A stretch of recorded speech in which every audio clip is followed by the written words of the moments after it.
começar fazendo uma comparação e uma analogia sobre algo que era comum na vida daqueles povos naquela época, que estava dentro do direito humano, que era o testamento, que eram documentos, contratos, pactos, alianças, que os homens faziam entre si naquela época.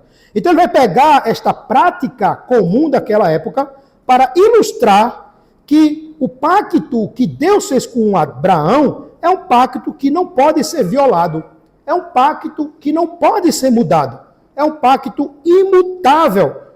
Mas com relação à lei, ele agora também nesse texto que lemos, ele vai mostrar, meus irmãos, que a natureza da lei, ela é provisória.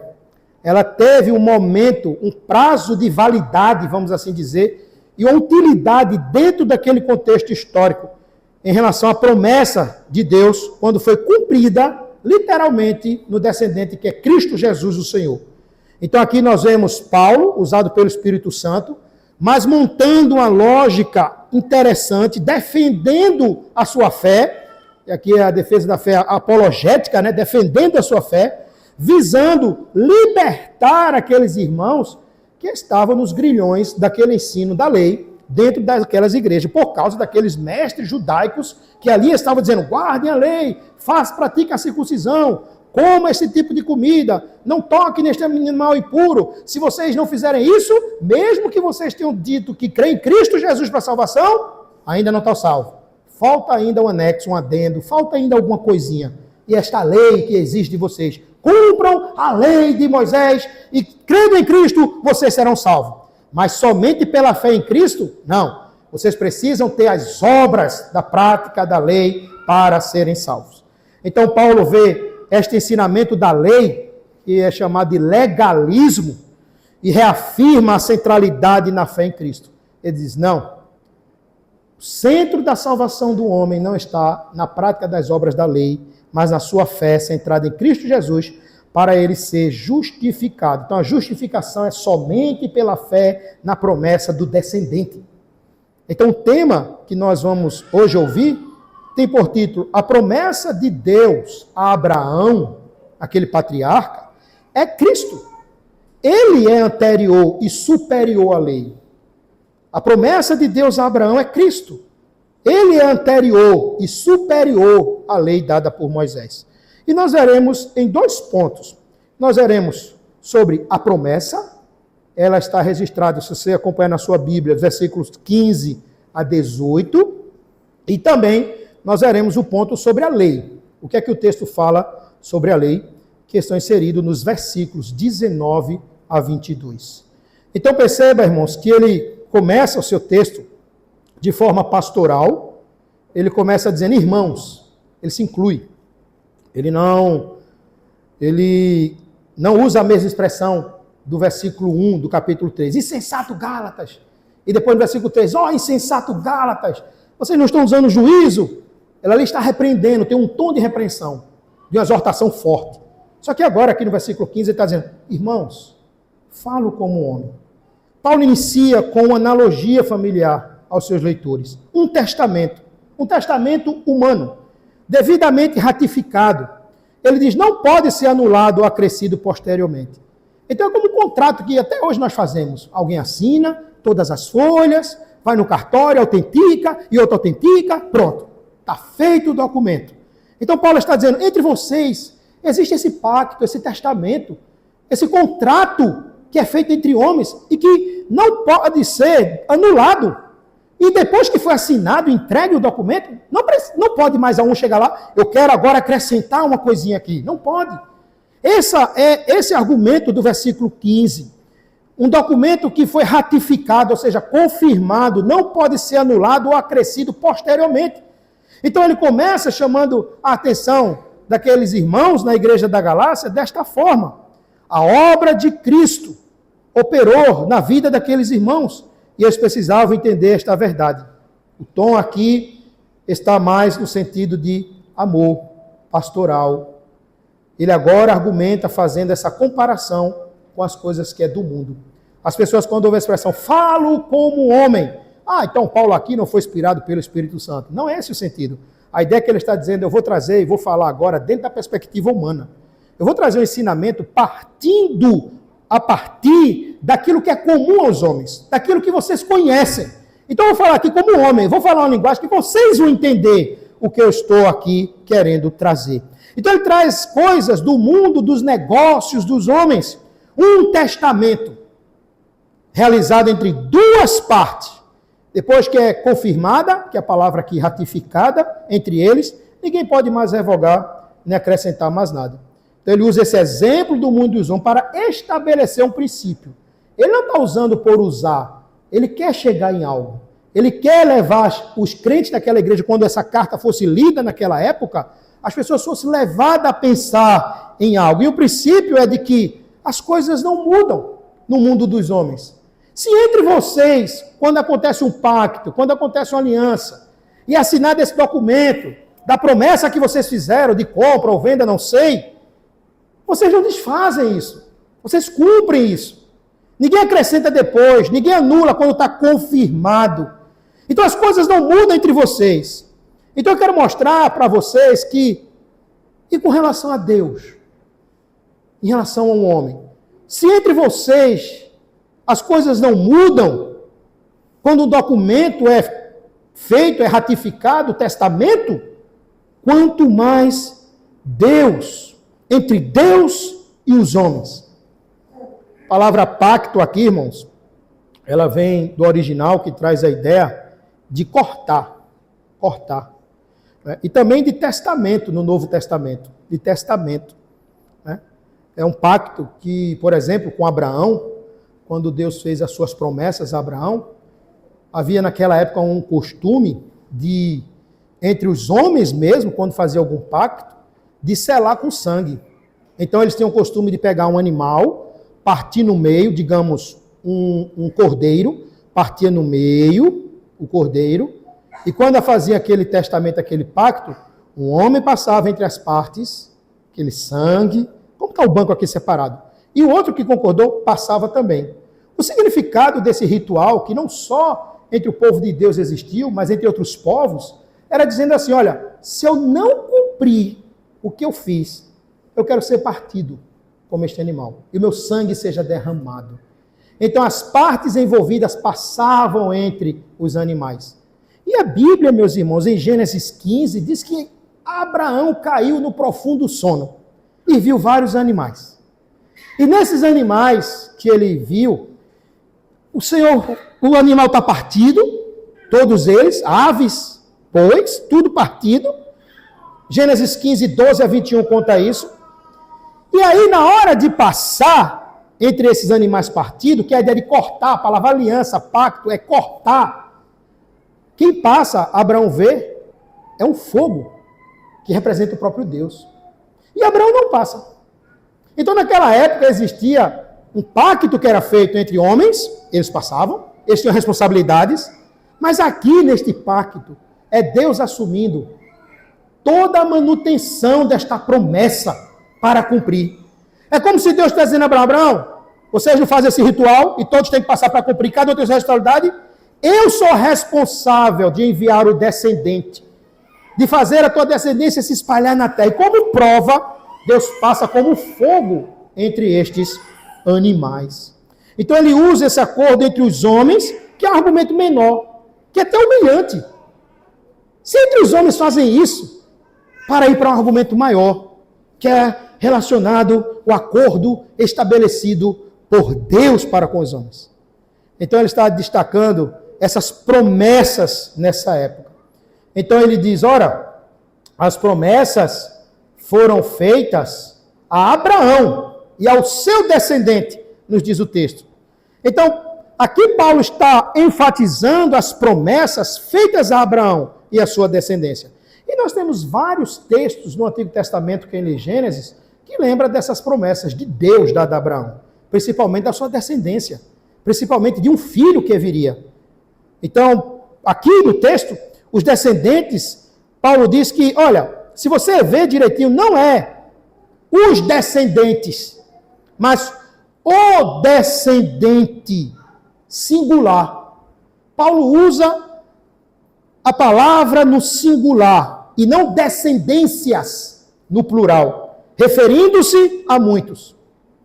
Agora, embora o termo, meus irmãos, descendência, seja usado na maioria das vezes falando de muitos, e no Antigo Testamento nós vemos isso, será que Paulo aqui esqueceu que Deus disse, conta as estrelas do céu? Se podes contar, Abraão? Olha, a tua descendência era como o grão de areia do mar. Então perceba que serão muitos. Porém, a palavra descendência também aparece para uma pessoa. O teu descendente, se referindo a Isaac, o descendente de Davi, Samuel como descendente. Então era também usado no Novo Testamento, no Antigo Testamento como singular, a palavra descendente. Então Paulo aqui, que os rabinos judeus pegam, dizem, olha aí, Paulo errou, porque o Antigo Testamento diz que os descendentes é de Abraão, e não singular. Ele aqui está forçando e está mudando, mas não.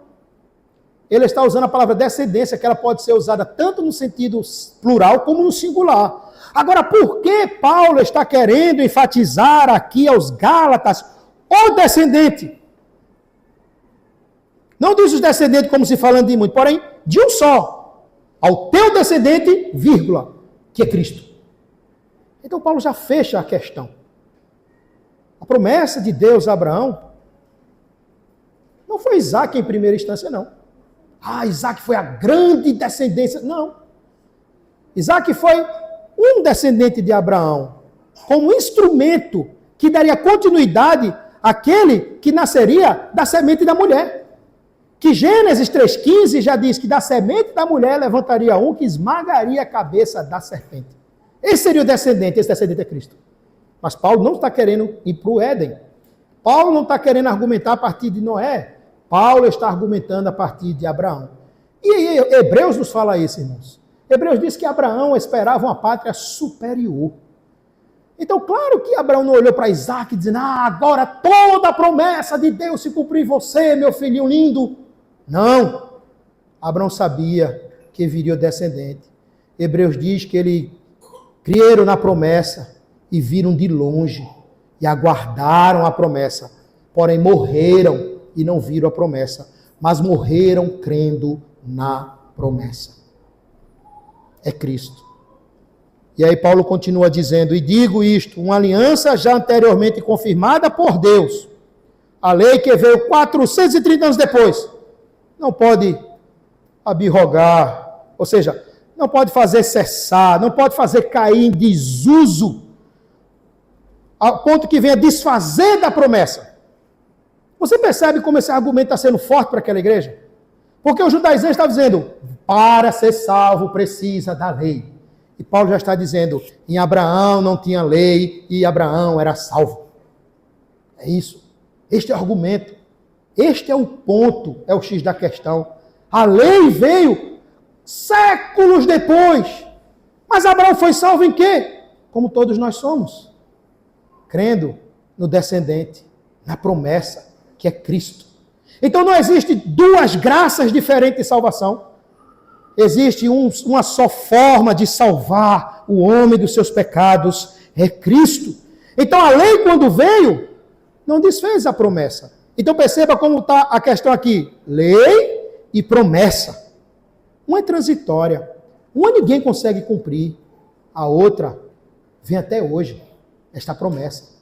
Nós podemos até dizer, como lemos hoje, somos crentes, como Abraão, que o evangelho foi pré-anunciado a ele. Mas pela lei, quer ser justificado? Cumpra tudo. Viva direitinho. Não quebre nada da lei. Dos 10 mandamentos, da lei cerimonial, da lei civil. Não quebre nada. Se você conseguir viver assim, você será justificado pelas obras da lei. Mas maldito o homem que não permanecer nas obras da lei. Se ele quebrar um mandamento, ele é maldito, nos diz o texto. Então, aqui Paulo está montando esse argumento, enfatizando que as promessas feitas a Abraão e a sua descendência, singular Cristo, e não a pluralidade, se refere ao nosso Salvador. Está ligado a Cristo, o seu descendente, o cumpridor desta promessa. Este pacto de Deus feito primeiro com Cristo. desde a eternidade. Cordeiro morto antes da fundação do mundo. Meu filho, vá morrer na cruz, vá salvar pecadores. E Cristo aceitou. E o Verbo se fez carne e veio buscar e salvar o que se havia perdido. Então este pacto eterno, redentivo com o Senhor Jesus Cristo, é que Abraão está vendo só vislumbres, através da sua descendência. É claro que as famílias da terra serão benditas. Mas bendita em quem? Em Abraão?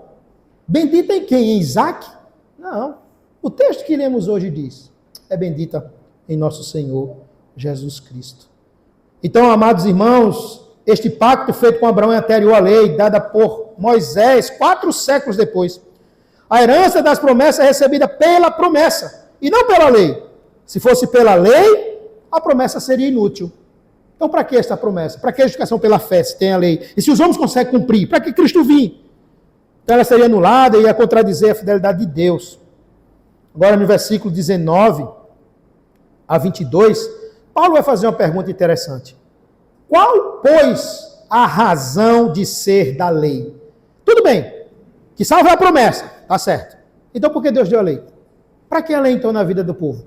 Por que Deus enviou a sua vontade revelada em tábuas de pedras? Ele responde isso. Ele diz que foi adicionada por causa da transgressão. Por causa da transgressão. Até que viesse o descendente que, quem se fez a promessa, foi adicionada por causa do pecado. Então, antes de surgir a lei de Moisés, os homens estavam aí, vivendo uma vida de pecado terrível. Era como se fosse assim, um carro que sempre corria em 100. Não havia lei, não havia placas, não existia nada, mas vindo a lei disse, só pode correr em 40. Só que os carros só podem correr 100. Não tem reduzir, só corre em 100. Então tem uma placa lá, 40 quilômetros, reduz a velocidade. Não existe isso. Quebrou uma regra. Transgrediu a lei. Outra placa, transgrediu a lei. Outra placa, transgrediu a lei. A lei veio simplesmente para fazer mostrar os pecados que estavam assim, tão claros na vida da sociedade, e pesar na consciência dos homens caídos em seus pecados. Então Paulo levanta a questão, para que então a lei? E ele reconhece que a lei teve um propósito. E esse propósito não era justificar, porque a lei é fraca neste sentido. Porque ela não pode salvar o homem do seu pecado. Ela só mostra como espelho a mancha do pecado, mas não consegue remover. A lei pode dizer, você mentiu, e a consciência pesa. Você adulterou, e a consciência pesa. E fica martelando, martelando, martelando. Mas não consegue remover, a lei não consegue. Então, qual é a finalidade da lei? A finalidade da lei é fazer com que os pecadores vejam as suas multas que recebeu nesta vida de pecado e se desesperem, dizendo, e agora? Como eu posso me relacionar com Deus que exige algo aqui e eu vivo aqui? É como se Deus dissesse, carregue 100 quilos e você só consegue carregar 40. Mas Deus diz, é 100. Quem conseguiria levantar esse peso? Quem conseguiria cumprir a lei? Por isso que Zacarias Ursino, nosso catecismo, diz, como é que você sabe do seu pecado? Como é que você sabe? E a resposta é o quê? Pela lei de Deus. A lei de Deus está sempre acusando e condenando os homens no seu pecado. E não consegue removê-la. Então qual é a finalidade da lei? Paulo diz, até que venha o descendente. Até que venha Cristo. Ou seja, como ele diz em Romanos, o fim da lei é Cristo. Fim aqui é finalidade, telos.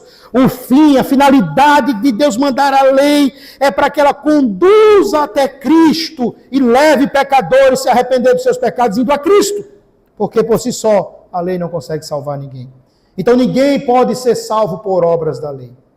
Aqui nesse texto a lei é usada no sentido de pontuar o pecado do homem. A lei, nos diz Paulo, foi dada por causa da transgressão, revelando o pecado e a necessidade de um Salvador. Ela foi entregue, Paulo diz aqui, por mediações. E foi provisória até. Tinha prazo de validade. A lei foi promulgada por meio de anjos, foi publicada, anunciada pelos anjos e mediada por Moisés. Agora, é interessante esse argumento de Paulo aqui, nos versículos 19 em diante. Ele diz assim, foi por causa da transgressão, até que viesse descendente, foi promulgada por meio de anjos, e no Antigo Testamento fala que as miríades de Deus e os anjos estavam naquele momento no Sinai. Estevão, no capítulo 7:53 de Atos, diz também que a lei de Deus foi entregue por anjos. Mas pensa como Paulo está argumentando. Olha, a lei de Moisés, Deus deu, os anjos promulgou, Moisés pegou e levou para o povo. Então vem Deus, os anjos, Moisés, o povo. A lei, que vocês estão tão assim, cumpram a lei, que é de Deus, que é boa, que é perfeita, que restaura a alma. Nós cantamos aqui hoje sobre a lei de Deus, né? Mas perceba que, contrastando agora com a promessa de Abraão, qual foi o anjo que foi para Abraão? Você não vê. E apareceu o Senhor Deus e disse a Abraão, eu sou o Todo-Poderoso, anda na minha presença e ser perfeito. Na promessa, não há mediadores. É isso que Paulo está querendo deixar claro para aquela igreja. Enquanto que na lei, houve mediadores. Houve mediadores. Essa é a ideia. Ora, o mediador não é de um. Porque houve os anjos entre Deus e Moisés. Depois, entre o povo e os anjos, teve Moisés. Mas Deus é um. E essa é uma parte difícil de interpretar nesse texto. Que Paulo está querendo deixar claro aqui, é dizendo, olha, a promessa não houve mediadores. Na lei houve mediação. Na promessa não, Deus foi direto. Então veja como ele está colocando agora a promessa superior à lei. É esse o entendimento do apóstolo Paulo. Ele está contrastando com a promessa de Deus que foi dada diretamente a Abraão. Então, mediador pressupõe o quê? Duas partes. Alguém que se coloca no meio, é a palavra mediador. Mas Deus é um só na promessa com Abraão. Enfatizando o pacto da iniciativa divina na salvação pela fé. A lei tinha um caráter temporário, até que viesse o descendente a quem se fizera a promessa, que é Cristo. E aí o Novo Testamento diz isso. Em Lucas 16:16, a lei e os profetas duraram até João Batista. Por quê? Porque depois de João está o Rei dos Reis, o Senhor dos Senhores. É Jesus Cristo. Porque o reino de Deus chegou plenamente com o descendente de Abraão, que é Cristo. Então a lei e os profetas duraram até João.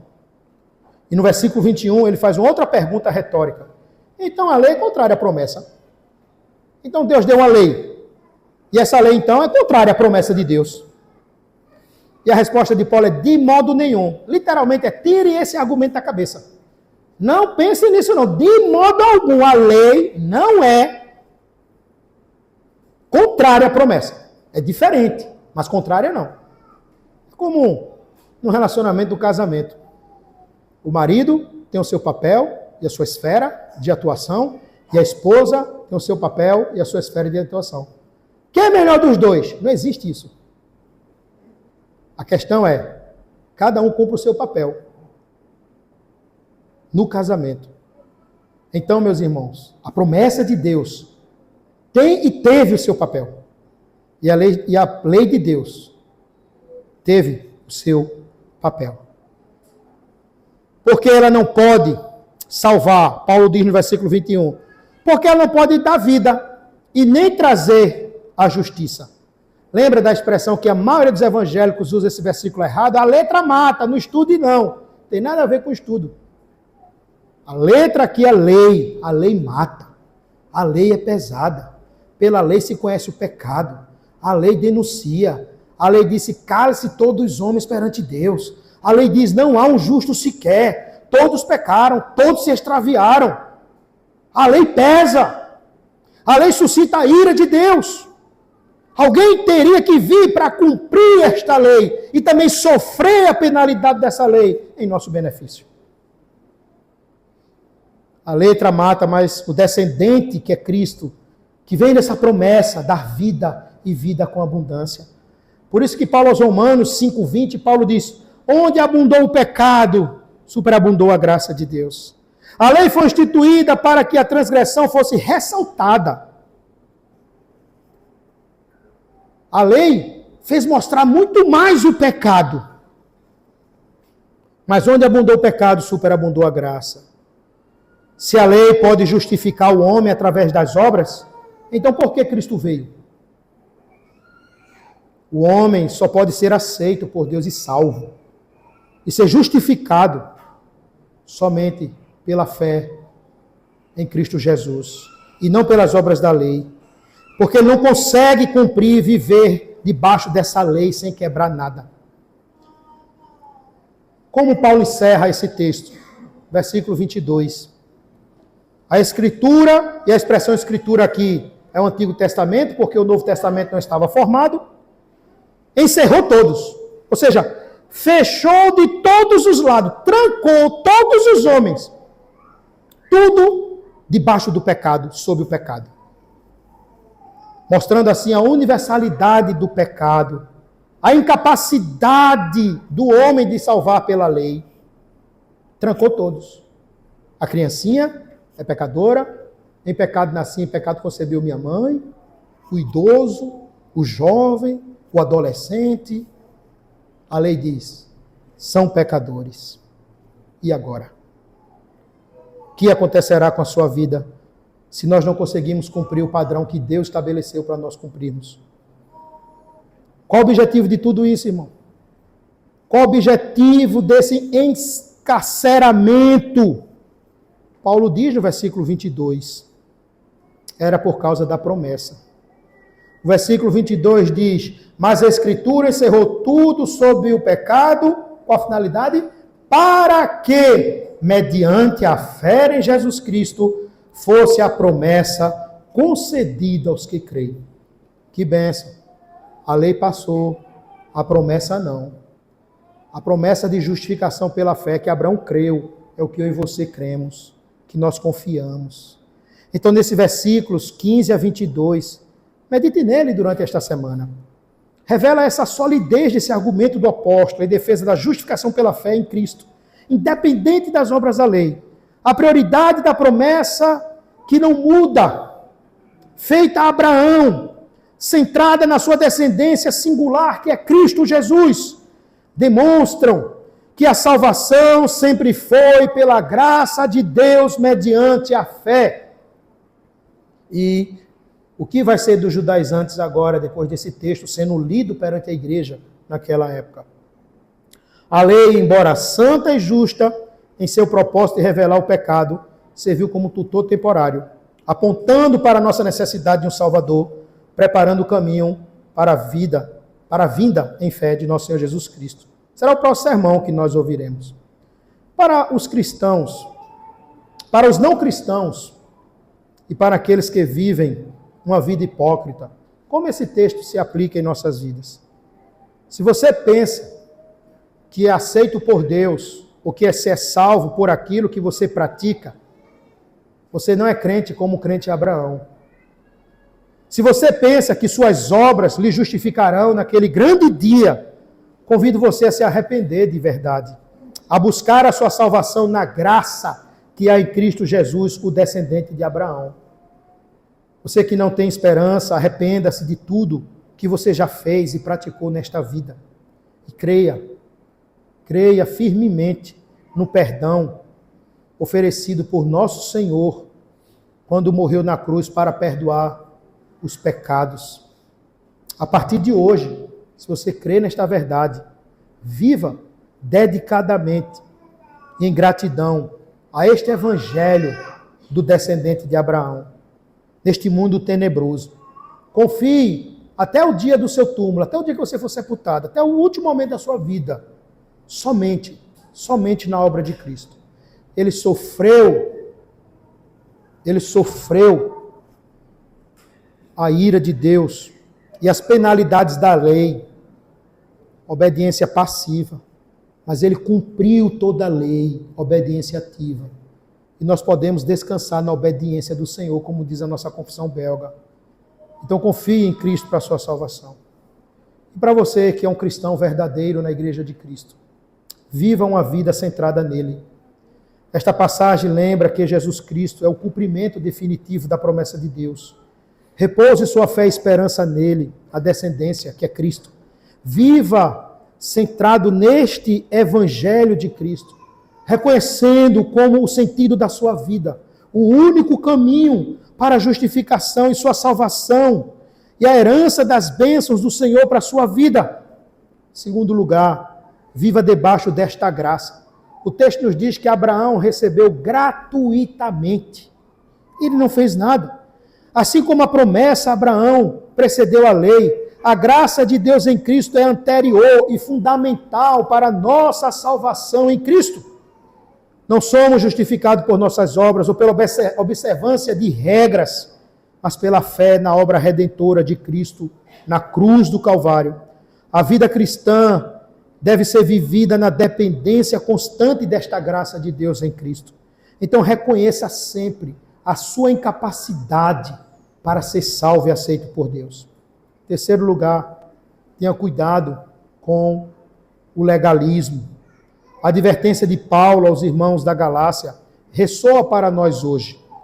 A tentação de adicionar obras, de adicionar rituais à fé em Cristo, como meio para se obter ou manter a justificação, sempre vai bater na porta do nosso coração corrupto e caído. Mas lembre-se disto, que a verdadeira justiça vem pela fé. O justo viverá por fé e não por obras. Quarto lugar, você está unido a Cristo por esta verdadeira fé. A referência à descendência no singular aponta para essa unidade de todos nele, em Cristo. Não importa a nossa origem étnica, cultural, histórica, em Cristo nós somos um.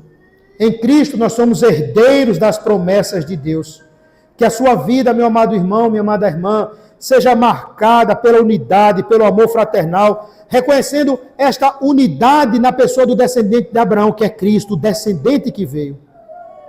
Por último lugar, permaneça esperando o cumprimento final desta grande promessa.